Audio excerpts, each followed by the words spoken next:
So from extracting emotions to cancer drug development, now we have Marta from Karion Therapeutics, and they've developed a drug that's about to kill aggressive cancer cells. So welcome, Marta.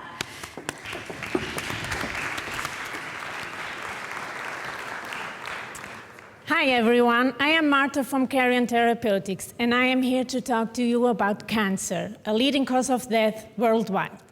So imagine that you are one of the 900,000 people that are yearly diagnosed with renal cell carcinoma or triple-negative breast cancer, two really aggressive cancers. So you will face very aggressive treatments that have several side effects. And you know what? In the end, you may anyway be part of the 90% of people that die within the next 5 years.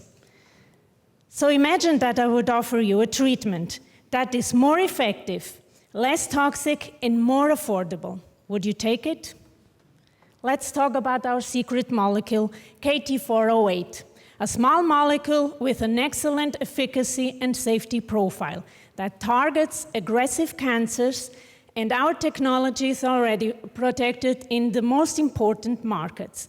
Also, our major advantage is the new mode of action of KT-408 with an unprecedented use in the clinics.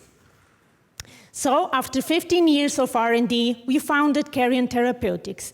And in the next 2 years, we will raise money to conclude our preclinical studies and also for regulatory approvals.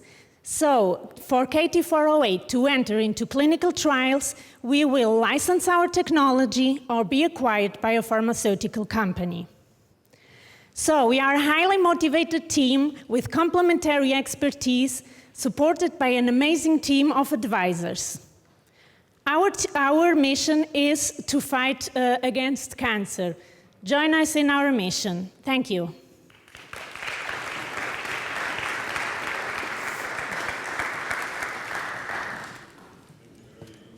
You are probably at the most important step in the scientific and economic development of your medicine. Can you tell us a little bit more about what kind of positive points you have achieved so far, or you can show, or to help us to understand how far you've gotten? So we are in the preclinical phase. We started, of course, with cellular models, so with cancer cells. But right now we already tested our drug candidate in animal models, so in mice models. And actually we started with the toxicity issues, because safety is one of the most important parameters of this. Because you can be very effective, but if you have more side effects than what's already in the clinic, so there's no benefit with it. So we have done safety studies, efficacy studies, and from all of this, we know that we have a benefit over what's in the clinic. Okay. Have you looked into the willingness to pay and the total market size for your therapeutic? Sure. So, for example, for renal cell carcinoma, the drug market size is about $6.5 billion right now, but it's expanding because the numbers of cancer patients will also expand.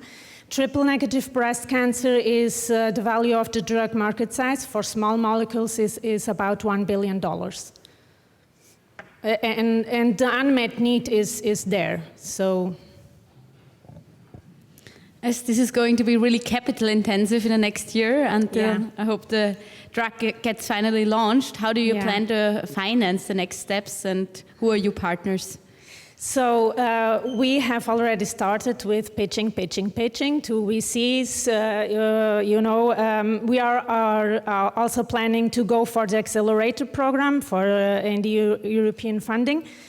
Which is really attractive, and the innovation is there because the mode of action of our drug is new. It's a first in class, so we are talking about the first in class. So I think we will succeed in that. We are pretty confident that we will raise the money that we need. And what is Big Pharma thinking about your product? Have you already gotten some interest there? Yes. Actually, we have already interest from 3 pharmaceutical companies. So we are right now signing the CDAs and so on. So we're starting also conversations with them. Because at the end of the preclinicals, that's the right partner that we want. That's the pharmaceutical company has the capacity to go forward to human trials. So, yeah, sure.